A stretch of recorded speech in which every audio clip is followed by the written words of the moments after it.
What is up, you jackwagons? I am Speed Fury, and I am back with the next part of Gladiator Masters. It has been a while since I uploaded anything on this, specifically 2 weeks, but, who's counting? Oh, wait, I am. So, last time we left off, we got the reveal of one of the five main characters, Telekineta. And we pretty much got her introduction as well as her taking a tour of the base. But now we're moving back to Speed Fury's point of view, along with a few shenanigans here and there.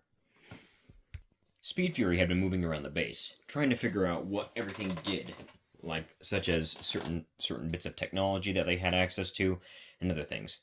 He stopped by the lab to see what Techno was up to, and found Strike in there with him.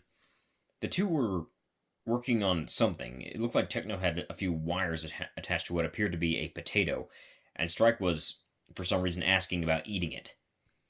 "If you're hungry, go to the kitchen," said Techno. "This potato is for my experiments." "Fine," said Strike. He began to walk away, but not before flicking something onto the potato out of spite.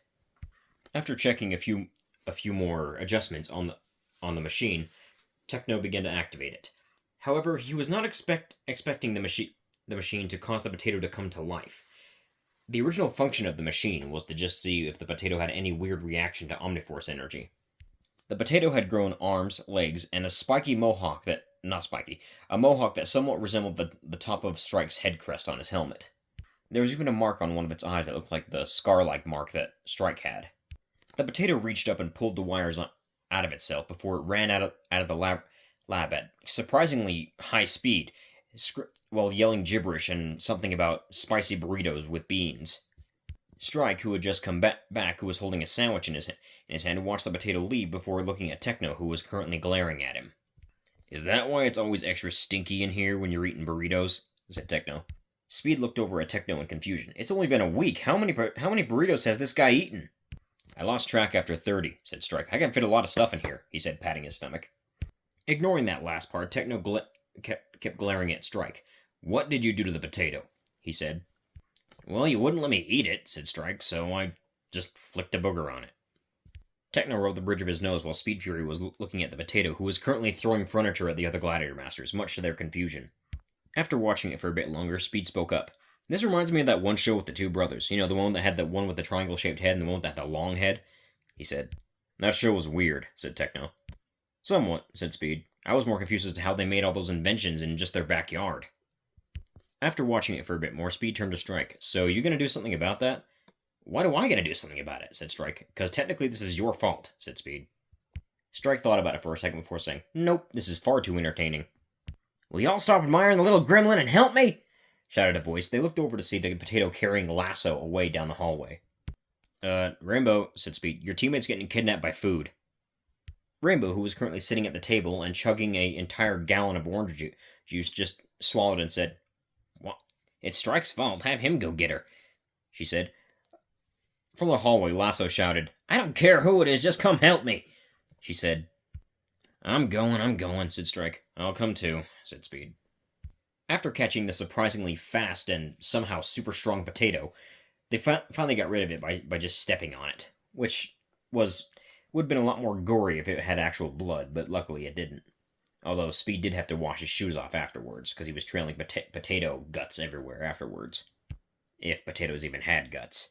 Speed once again began to explore the base, finding anything else he may have missed. As he went past a room, which he had already found out earlier, he saw Onyx just staring with an awestruck expression at the room. Speed walked in with a bit of a smirk on his face before patting Onyx on the shoulder. "You like it?" said Speed. "We have an entire trampoline room," said Onyx. "This is the best thing I've ever seen." "There's even some on the ceiling," he said, pointing to some of the trampolines that were hanging from the ceiling. "You thinking what I'm thinking?" said Speed. "I ain't thinking nothing, I just want to jump," said Onyx, as he ran up to the trampolines and started jumping. Speed followed close behind. Luckily, there was a hole in the roof, so that people could actually jump out of the room, but then go right back down. At some point, Speed started ricocheting off of different trampolines, becoming a blue blur as he slammed between each one. Luckily, his new body was a lot more durable, so he could handle the shock of ramming his body into different bouncy objects. At one point, he had flown upwards directly through the hole and then spotted something in the distance. As he went back down, Onyx went up after him, but seemingly hadn't seen it. Speed then deliberately went up to check and see what it was before going back down and talking with Onyx as they kept bouncing in the trampoline room. "Hey, you see something over there?" he said. As Onyx flew up after Speed, he noticed that there was indeed something over there. It looked like the silhouette of a person. "Yeah, I see it," said Onyx. "Should we be concerned?" He said. "I don't know. Follow me," said Speed as he jumped off the trampoline at an angle and headed towards the person. Onyx followed close behind, flying at a much more uncontrollable speed. Speed landed with a skid, kicking up some dirt as he landed. Onyx landed a few minutes later, head first, with his head also getting stuck in the ground. Speed reached down and grabbed the back of Onyx's hoodie and yanked him out. "What are you doing?" he said. "Following you," said Onyx. "And you didn't have a landing strategy?" said Speed. "What kind of idiot jumps 100 feet diagonally off a trampoline and has no landing strategy?" Speed let go of Onyx's head, which caused him to faceplant into the dirt. "One of these days I'm going to drop you headfirst on the ground, see how you like it," said Onyx. Speed covered his mouth before he could say anything else. "Will you be quiet?" "Person's hiding behind that rock over there," said Speed. Using his energy, he formed a light blue, transparent blade in his hand, before surging his other hand with energy and blasting the rock, destroying it. When the dust that was kicked up from the blast eventually cleared, a boy was standing there with two what looked like small bursts of air in his hands, getting ready to fire them. The boy had pure white skin like Rainbow Shock, but had blonde hair with two parts of his hair sticking up like plumage on some kind of bird. He had big white feathered wings and a lion's tail protruding from his tailbone. "Drop the blade," said the boy. "Sniff out the air rifts," said Speed. "I might think about it afterwards." "Besides, you're the one trespassing on our territory. Who are you?" said Speed. The boy, who had not snuffed out the air rifts, simply responded with, "Name's Matt. And trust me, if I wanted to be here, I would be asking for help. At the moment, I don't know where I am. I was at my house a minute ago until I found a weird black badge in my dresser." Speed recognized the voice that was coming from the boy after a moment. He decided to make the sword disappear from his hands before he put his hands in the pockets of his jacket, and simply greeted the boy.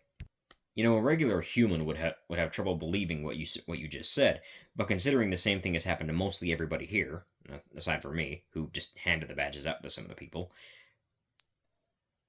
I am more along the lines of pushed to believe you, Mateo," said Speed. The boy, named Matt, who was addressed as Mateo, narrowed his eyes at the boy before saying, "Wesley?" Speed got a tick mark on his forehead after hearing that. "I thought we agreed not to call me by that nickname," said Speed. "We agreed on nothing," said Matt. "I'm gonna call you Wesley as much as I want.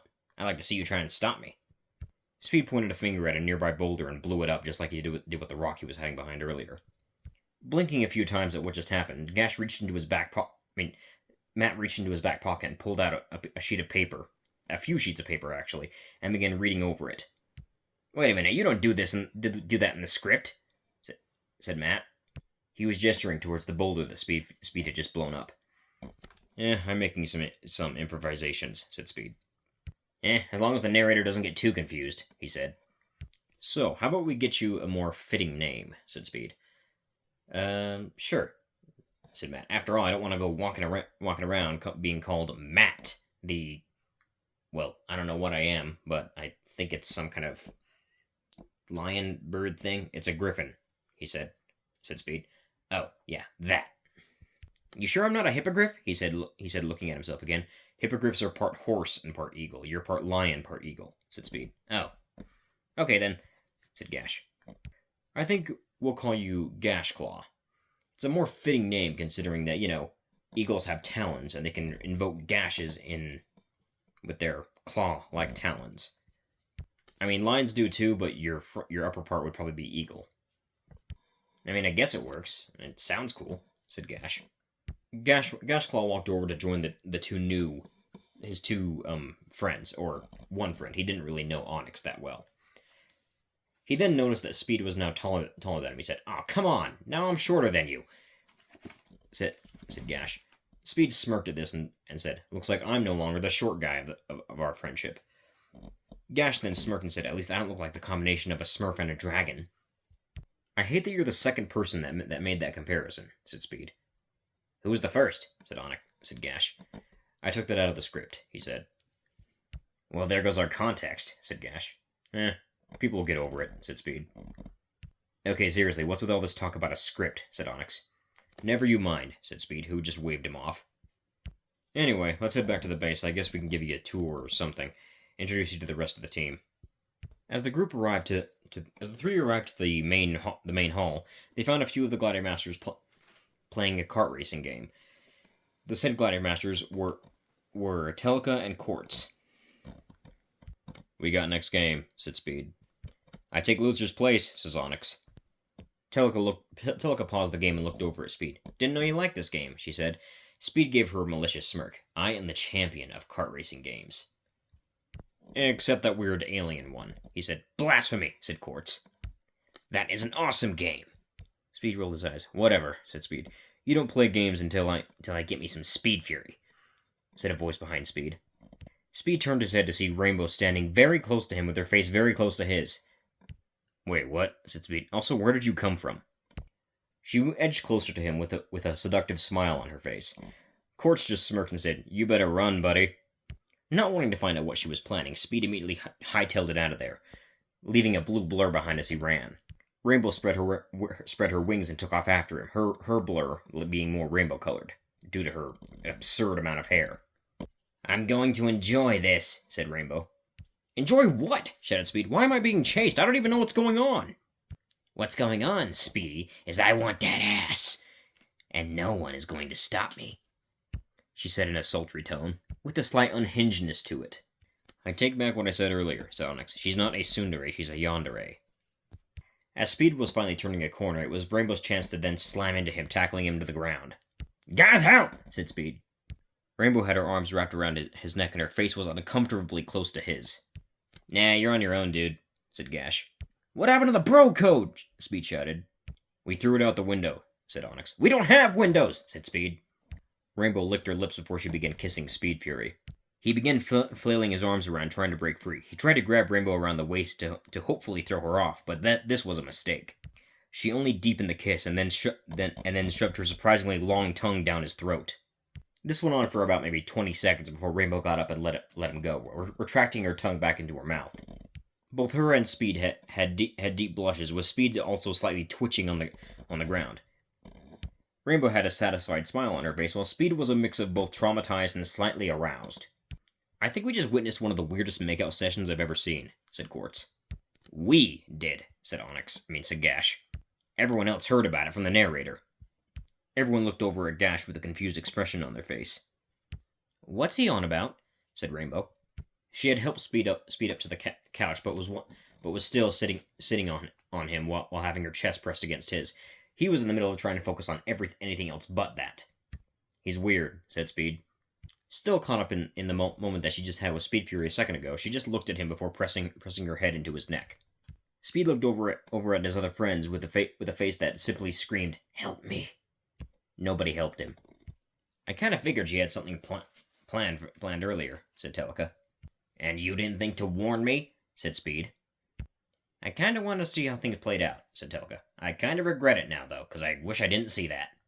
"This is not how I expected my first kiss to go," said Speed. "I never expected to actually ever get a first kiss."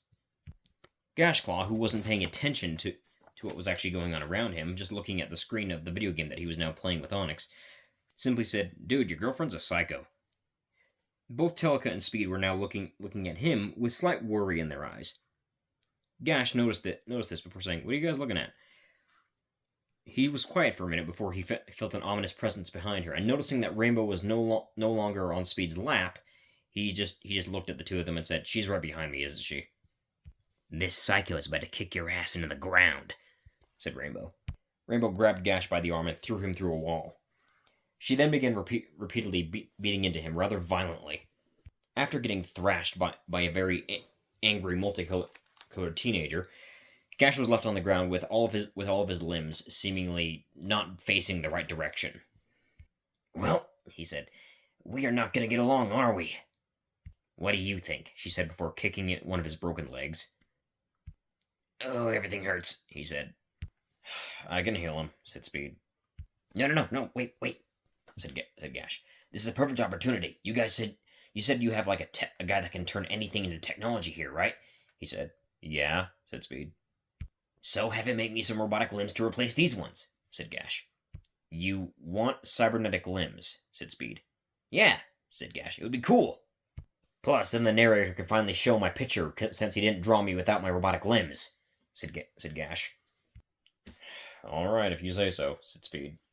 About 30 minutes later, which was surprising considering how fast Techno made those robotic limbs, Gashclaw had left the laboratory with his new robotic appendages.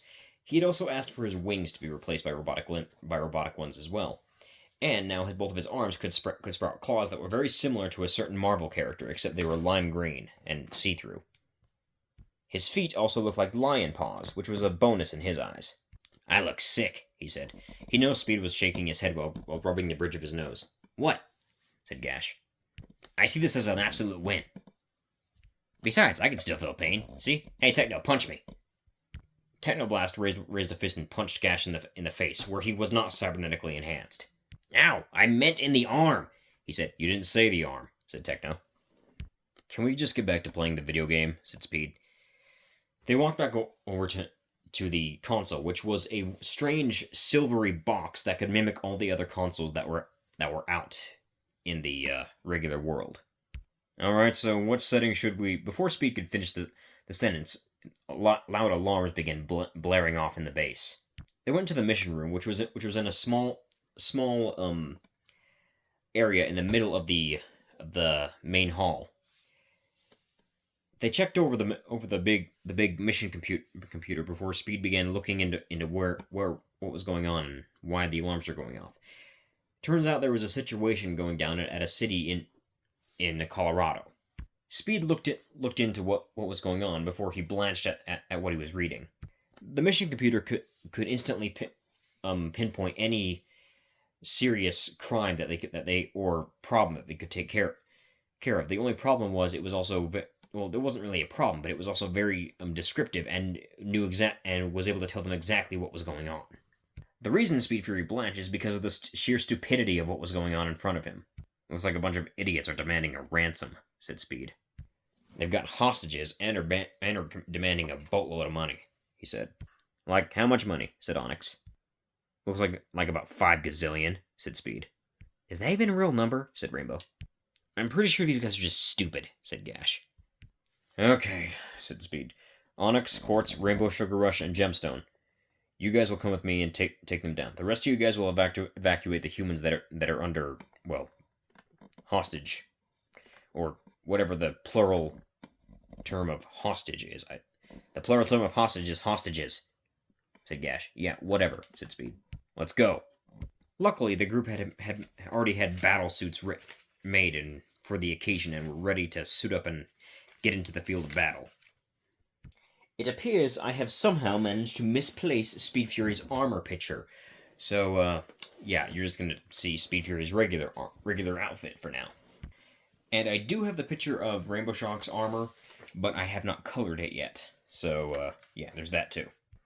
Here's Rainbow Shock with her armor. I haven't decided on what colors to use for it yet, so this is the best you're getting of the picture at the moment. Here's Onyx's armor. Here's Glacier Quartz with his armor. Here's Sugar Rush with her armor. And here's Gemstone with her armor. The team activated a portal that would lead directly to where they needed to go. And upon arrival, they were stopped by the police. Understandably, of course, because, you see a bunch of really tall people with weird skin colors and wings and horns, and, their leader looks like a supervillain, kind of. Of course, you're gonna understandably be on guard. Hold it right there, said one of the policemen who had his gun aimed at Speed. Take it easy, said Speed, who was raising his hands in the universal "we mean you no harm" gesture. Yeah, how do we know that? Said another policeman who was also pointing a gun at Speed. Speed pointed a hand at a nearby brick wall and blasted a clean hole through it with his finger. If I wanted to, I could do that to any of you. and I don't want to," he said. He gestured again, and the hole began to repair itself. The man who was clearly the chief of police waited a minute before holding having his officers lower their weapons. "All right," said the chief. "So what exactly is going on?" said Rainbow. "Well, the guys who are holding the hostages, and I cannot stress this enough, they're idiots," said the police officer. "Trust me, we already know," said Speed. "Have decided that they are going to blow up the entire building if they don't get what they want. And apparently have not considered the fact that we are out here and would still apprehend them if they did blow it up. Or they're stupid enough to actually stay in the building when they blow it up. One of the two." "Yeah, that sounds like somebody stupid," said Rainbow. "Okay," said Speed. "Onyx, use your abilities to make the entire room that the hostiles are in is dark. As soon as this happens, Quartz will use his powers to get the civilians to safety. Meanwhile, Sugar and Jim will find the bombs and take them to Techno, who can dismantle them. Rainbow will come with me and try to reason and/or beat the crap out of them." The team immediately got to work taking care of the mission. The men were all blinded and couldn't tell what was going on. Quartz got the people to safety while Jim, Sugar, and Techno took care of the bombs. Afterwards, the lights came back on, and the men saw Speed and Rainbow standing before them. "What the?" said one of the men. "What are you, some kind of mutants?" Speed shrugged. It's better than being called a smurf."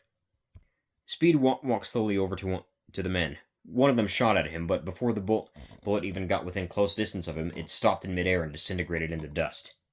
"You guys really don't want to do this," said Speed.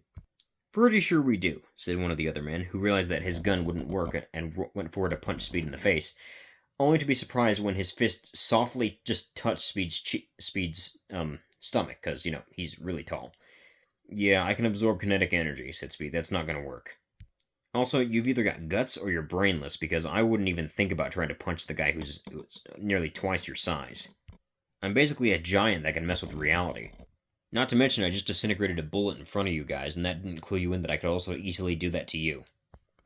Oh yeah, also you're surrounded. A guy with enough common sense would know not to push it." The men looked around and saw Sugar, Onyx, Gemstone, and Quartz come into sight. "More of them," said one of them. "Drop your weapons, or we'll make you," said Speed. The men started shooting at the other Gladiator Masters, but the same events happened before, where the bullets just disintegrated before even getting within close proximity of the other members of the team. "Ah, so you are brainless," said Speed. "Gladiator Masters, advance and strike!" The small teams of the Alpha Masters and Mega Masters advanced forward, getting ready to as they attacked the thugs. Onyx knocked one of them into the wall, making sure to not use his claw gauntlets that were part of his gear, so that he didn't accidentally pierce them. Sugar Rush pulled out a white and red blaster that shot some kind of gooey substance that was similar in appearance to bubblegum. A few men were stuck within the substance, which now could be seen looking like chewed bubblegum. Quartz trapped two of them in a large structure of ice and a structure of purple crystal. Though he did feel bad for the guy that was trapped in the ice, because now he was very much cold. Gemstones used her shield to send one of them flying into another wall, breaking it in the process and then wincing at the fact she may have broken a few of his bones. Speed gave her a reassuring look as he just held his hand out to the wall and fixed the wall, and healed the man's injuries, despite the fact he was also knocked out. Speed and Rainbow took out the last three by using a weaker version of their energy and storm blasts. "We did try to do this the easy way," said Onyx. "They made their choice," said Quartz. Not a very smart choice, but still a choice. The Gladiator Masters dragged the men out to the police and just laid them down at their feet. They were all knocked out. "I believe these belong to you," said Speed, handing them over to the police. "I don't think they'll give you any more trouble." The chief looked at Speed. "Who are you people?" he asked. "Just a bunch of kids trying to do what's right," said Speed, who handed him a badge. "Call us if you need anything, but make sure it's something that's actually important and, that you can't solve on your own. We aren't here to fix everything." Speed spread his wings. "Gladiator Masters, let's go home." They took flight and headed back to the base. As the group began flying back home, Onyx turned to Speed. "Man, our first mission as heroes. We should totally celebrate." Speed gave Onyx a deadpan stare. I don't I don't think that's very wise, considering that, we aren't heroes. We're just people that are doing the right thing, for the most part. Besides, we'll have to do a lot of things that aren't very heroic at certain points. So I wouldn't really call us heroes. Rainbow then turned to Speed, who was and asked him, "Why are we flying back home? Can't we just use the teleporter to get back home?" "We could," said Speed, "but don't you want to fly for a little bit?" Rainbow shrugged and agreed that she did enjoy flying. "I still think we should celebrate a little bit," said Onyx. "Fine, but let's wait until we get home to actually do any celebrating," said Speed. "It'd be a bit weird to celebrate in the sky," said Rainbow. "So says the master of the sky," said Sugar Rush, who was surfing on what was essentially a cloud of candy. "I'm the master of nature," said Rainbow, "not sky. Technically, everything is in the sky, just, touching the ground." Onyx looked over at Sugar Rush with a very bewildered expression on his face. "I'm never going to understand your powers, am I?" he asked. "Nope," she answered. "Stop flirting," said Speed. "How was that flirting?" said Onyx. "Bro, it's obvious," said Quartz.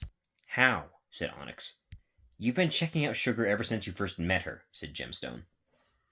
Sugar Rush's pink skin turned purple hearing that. The group finally decided to use the teleporter to get back home faster because they didn't want to fly all the way to Utah from Colorado. That mission was a lot easier than I thought it would be," said Rainbow. "To be fair, the guys that we were up against were a bit on the smooth-brained side," said Speed. "Although for my first time leading a team, it did go pretty well, surprisingly. I've never led a team like that so well before," he said. "You've never led a team of people at all," said Onyx. Speed pulled out a large sword made of tire rubber, but instead of a blade at the end of it, a word that was spelled out sense was on the end. Speed then proceeded to whack Onyx in the back of the head with it. "Ow!" he said. "What was that for?" Speed rested the weapon on his shoulder. "This is my sense stick," said Speed. "Anytime you guys decide to be stupid or ruin my moments, I'll smack you with it." Onyx grumbled and stomped off. Speed and Rainbow were currently in the mess hall. Nobody was there except for them, and Rainbow was very much happy for that. She looked over to Speed and smiled smugly at him. "What are you looking at?" he said. She began edging closer and closer again, similarly to how she did it before. "What are you doing?" said Speed as he slightly began to back away. Rainbow didn't say anything. She just began to edge closer and closer, before finally speaking. "I was waiting for some alone time with you," she said. "Uh-oh," said Speed. He began to look around before he pointed in a direction and said, "Look, it's Grenade," he said. She turned in the direction Speed was pointing, and Speed ran off at high speed. "Wait a minute," said Rainbow. "I don't even know who that is." "Still worked," said Speed. Rainbow smirked before she took off after Speed. "This should be fun," she said. Speed and Rainbow passed through several areas of the base at a very high speed. Members of Speed's team began to snicker as they were enjoying the show. "Dude, she's weaker than you," said Onyx.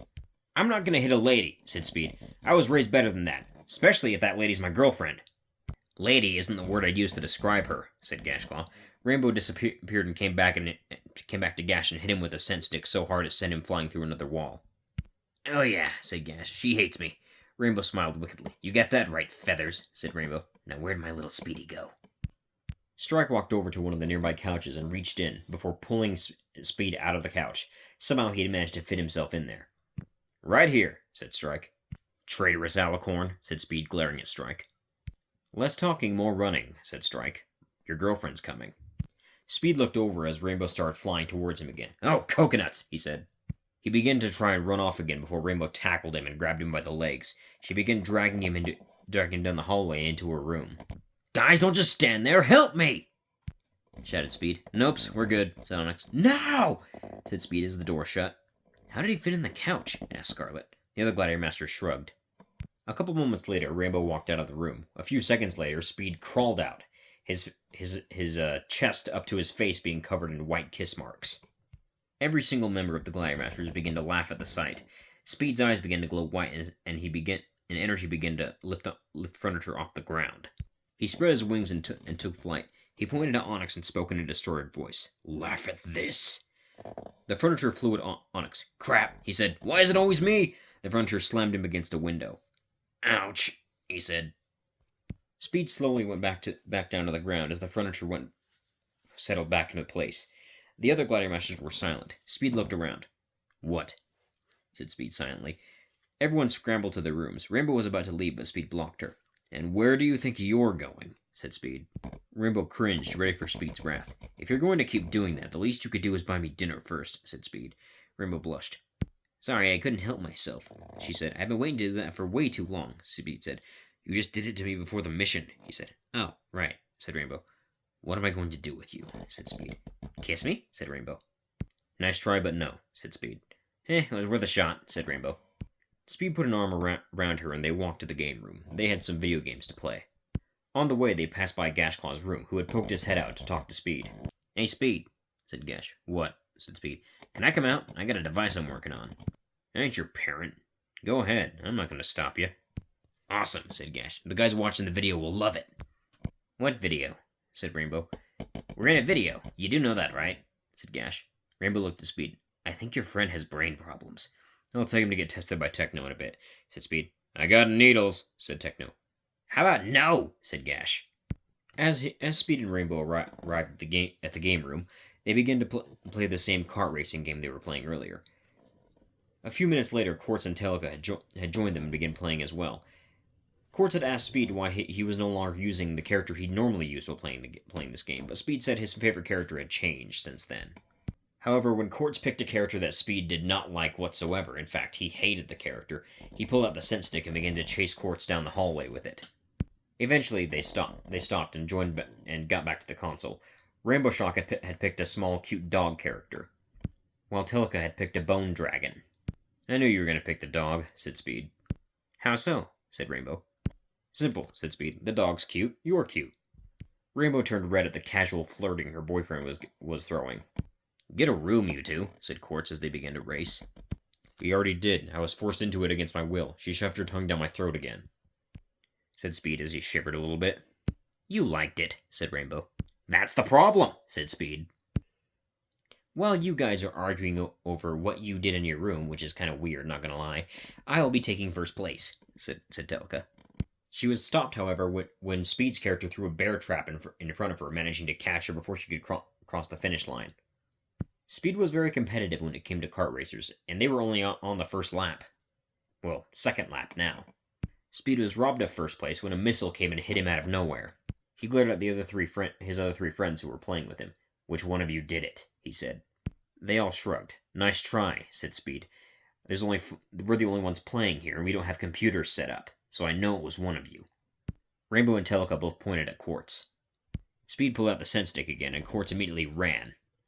Speed luckily had the common sense to pause the game before chasing after Quartz. Rainbow and Telica looked at each other. "You want to continue the race and beat Speed?" said Telica. "Yes," said Rainbow. "Most definitely," said Gash, who had picked up Quartz's controller. Despite beating Speed Fury at the kart racing game, he refused to admit defeat due to the fact that they beat him unfairly. And that is where we will end part 3 of the Gladiator Masters. If you guys enjoyed the video, like and subscribe. I will see you in the next one. Bye!